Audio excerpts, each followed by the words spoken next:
Today I want to tell you about my Taylor 414.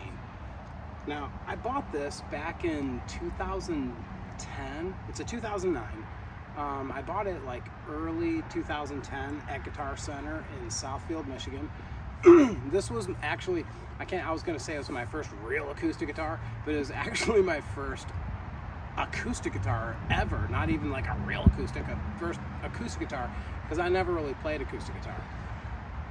I had seen the Taylor ads in like Guitar World magazine, and I knew it's just something about them from the ads, looking at the pictures of them, they really spoke to me more than like the Martins or Gibsons. And I really wasn't an acoustic person. I didn't know a lot about them, but there's something about just looking at them in the Guitar World magazine that I was like, I always wanted one. And I knew someday that if I were to get an acoustic guitar, that I'd probably look at the Taylors first.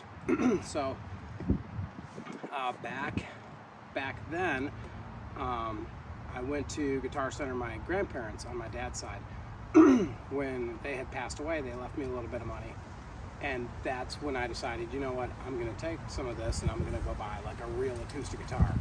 I had a bunch of like Les Pauls and all, if anybody watched my channel, you've seen all the guitars, but I just never had an acoustic. So I went there and I walked right in the acoustic room, and I bypassed all like the Gibson stuff, and I went straight for where the Taylors are, and I'm asking the guy questions. And he basically, as he was explaining the 1, 2, and 3 series, and that the 4 series was really where, your real Taylor started. And so I said, okay, let's bypass these. And I played this 414 and a couple, I don't remember what they were, in this kind of realm. And but there was just something, when I grab an acoustic guitar, again, I'm not an acoustic player, so I was like, and just that, I was like, oh my God, it just, holding the guitar, it just, something about this guitar, that tone, it just resonated within me. I knew this was the guitar. Even though I played a few other ones just, to do it, I already knew the moment that I strummed that G chord that I was going to take this guitar home. Now, fast forward, I used this guitar, I wrote a bunch of stuff on this, used it for a bunch of recording. It's on most of the new Broken in Progress that's not out yet.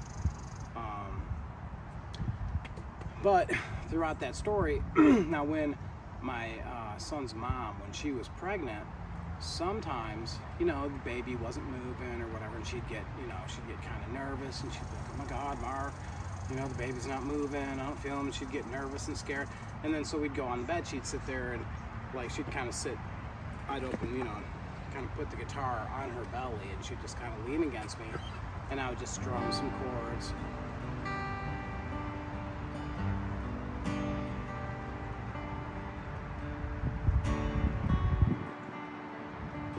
Just like that, and then the guitar being on her belly, all of a sudden he'd get to moving around, and it was just a cool, intimate moment that we shared with this guitar, and it was just a memory, so that again made this guitar special, because not only was it purchased with money that my grandparents had given me when they passed away, so it was kind of like something I'd always have as a memory from them.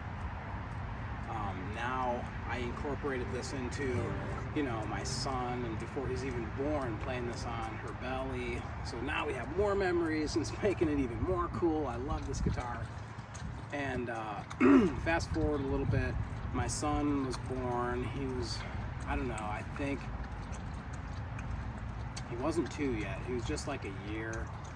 And we were having some car problems, and I had just started my business, and things weren't really going good, and the dealership was like, it's gonna cost like, I don't know, $1,200 to fix this issue, and I was like, we didn't have the money, and we didn't have anybody that could loan us the money. So the only thing that I had of any value, that I could sell was my guitar. So I posted it on Craigslist, and God, So this guy messages us and he says, hey, I want to buy your guitar. And I think I had it listed for $1,400. And he says, that's great. I'll take it. I'm buying it for my daughter. And so we go to Panera on Hall Road there in Michigan, where I am. Anyway, so there's a Panera there. And we roll up in there. The dude isn't even a guitar player. He's buying it for his daughter, who wants to learn how to play guitar because she wants to be like Taylor Swift. And that was the story that, we're getting here. And I'm like, it's literally breaking my heart that I'm having to get rid of this guitar. My kid's mom is like literally bawling because she's attached to this guitar as well, because we had this, again, these moments. And here this dude, it's not even going to anybody that can play it. I'm thinking it's just going to get beat on. And oh my God, because this kid is like 7 years old that he's buying this. Ugh. So, whatever, he's like, hey, can you play it? So, I'm playing it, for him. And he looks me dead in the face, sees we have a baby, knows we're in a jam and we need the money. And instead of giving me the $1,400, says, I'll give you 12. Every month on Craigslist, I swear to God, you vulture, I swear. And I'm censoring myself because, well, maybe I didn't censor. Maybe it's just a call coming through and I meant to save it. See? Ooh. But I am trying to watch my language. But, yeah, so anyway, we were so desperate. I had to take it, and he knew it. He knew looking at us. He knew he had us. And so, yeah, we had to take the $1,200 and, he bought this for his kid, and they walked off, and we disgustedly got in our car and paid for, what we had to pay for. Anyway, fast forward now, I think like 3 years go by. We had, since, my business was doing a lot better, we had some new contracts, things were going good. It was like a Sunday, whatever it was, it wasn't Sunday. It was early in the morning. I was goofing around on my computer, and I don't even know if I don't know how it came up, but this guy's the Craigslist thing came up from the email messages from me talking to this guy where he bought and I was like, oh my God, I have this guy's information. So I randomly emailed him and I said, hey, you probably don't remember me, but you bought my Taylor guitar, and I was wondering if you had any interest in selling it back to me. I'd have no problem. I'll give you exactly, because even though time has passed, I'll give you exactly, what you paid me for it, I figured that was fair. You've had the guitar for 3 years. I don't care what the condition is. I'm giving you that money back. He messages me back and he's like, hey, that's a great idea. I'd love to sell you your guitar back. I'm like, great.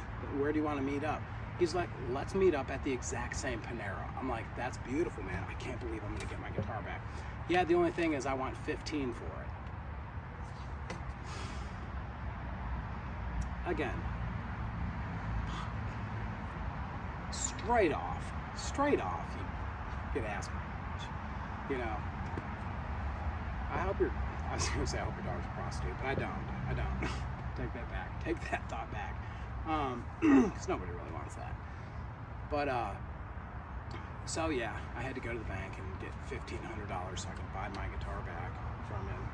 But, yeah, now, at this point, I'm like, I'm never getting rid of this guitar again. I love it, And when I opened the case, I swear, it was like nobody had ever touched it. It was in mint condition, the exact same condition that I'd given it to him. Like, they probably opened the case twice, and that was it. My God, I couldn't believe it. So, and I did all this like early in the morning. By like 9 o'clock, I was there at the bank when it opened, went and got the money, met him at Panera, bought it, got it back. As I'm walking in the door, my kid's mom, she's just getting out of bed. There's my kid in his pajamas, walking out, and she's like, really, Mark, at 9 o'clock in the morning, you're already buying guitars? What do you, really? And I was like, no, wait, check this out. And I opened the case and she saw it, and the minute she saw it, she knew what guitar it was. And she was like, is that it? And I was like, yes. Boom. you know, she started crying, and it was a really cool thing that we got the guitar back. And for years, you know, I played it, I recorded with it. Now I've had two other 414s, a 514, no 6. No, I did have a 6. I had the maple jumbo one, a 600. That was all right. I think 3 different 8s. Yeah, 3 different 8s, and none of them. When I play this guitar and I play any other one so far, I don't know what it is. There's just something about the way this guitar sounds.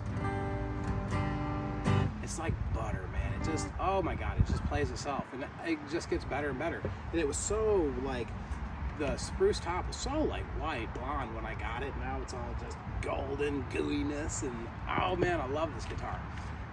Even, you know what I did? I swear to God, like around the lockdown-ish era, there was a guitar store in Birmingham, Detroit Guitar. They had like a NAMM show limited edition Bear Claw, blah blah blah, like for $6,000 or whatever, 6,400. I went and I saw the pictures of it and looked. I was like, oh, those inlays, it looks so beautiful. So I said, you know what, went down there, cash, walked out, got it home, and I didn't really play it in the store. I just, okay, yeah, whatever. I just wanted to look it over, make sure everything was everything. But as soon as I got home, you know what I did? I pulled this out, and I played this guitar against that $6,500 Taylor, and this thing just, the playability, just, I know it's all greenwood and blah, blah, blah, blah, but I was like, there's no way I could justify keeping that guitar when this guitar just smoked it, in my opinion. And so yeah, that was, I think that's all the tales that I have on this guitar. Someday, oh no, I do have one more. One more story to add to my Taylor. Now this guitar, I had kept this in mint condition because I eventually, you know, one day when I'm worm food, I want my son to have this guitar, and I thought it was a worthy guitar to pass on. Now, I don't know, a couple of years ago, I had some personal stuff going on in my life, and I switched up and I started, you know, obviously if you've been following my channel for a while, my songwriting went from one extreme, you know, I was like metal out and singing about some pretty bad stuff, and then now I'm playing worship music, and I play music for God now, and which is a pretty, you know, drastic, you know, switch up. But when I started going to church, the church I was going to, they said, hey, we need a guitar player. Would you be interested in joining our worship team? And I was like, no, I have no interest in that at all, at first. And then, because I didn't want to play guitar, that's not why I was going to church, you know? So I was like, yeah, I'm not about that. And so I wasn't about it. But then I thought, you know, it's not really about me. This is the opportunity to play guitar for the King of Kings, you know? That's a no-brainer, yeah. I changed my mind, and I went and I talked to the pastor of the creative art team, Pastor Joe, and I was like, yeah, and I went and auditioned, and they gave me the spot. That's a whole nother video in and of itself. What a nightmare that experience was. But he didn't have a guitar, like a real acoustic of his own. He was using other people's stuff. And so I was like, hey, I'm going to be playing guitar anyway. Do you want, I was going to let him use this one. I said, do you want to use it? And he's like, wow, yeah, sure. If I can use your guitar, that'd be cool. So I let him use my guitar every Sunday. I was playing every Sunday, and every Thursday we'd practice. So every Thursday and every Sunday he's playing my guitar, and we're up there. And you know what? I'd get the guitar back, I'd put it in the case, and I really wasn't paying any attention. And then one day, I don't even know how I noticed, I was changing the strings. I was doing a string change, and I noticed, I don't know where I'm at here on the thing here, but if you can see in here, there's like chunks missing out of the wood. And I was like, what? Right now? I couldn't believe it. I'm like, there's literally, and it was just like sawdust all in here. And my pick guard is just, and I was like, is He-Man playing this guitar right now? Are you playing with a chainsaw? Are you playing with, like, what are you using? This dude has such a heavy hand. He's just beating on this guitar. Oh my God. So yeah, and then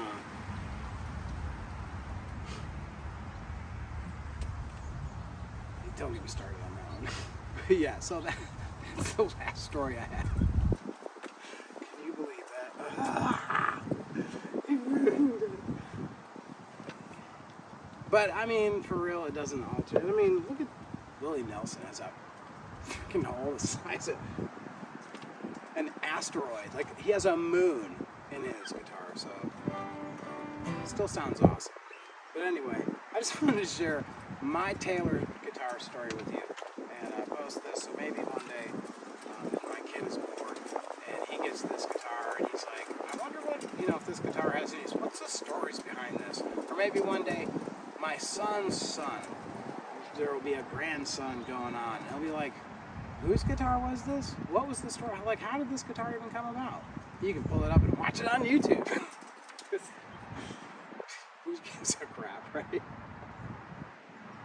Anyway, thank you for watching. Have a great rest of your day. It is so beautiful out, and it's probably going to be the last beautiful day of 2022. I'm going to go get it with my dogs.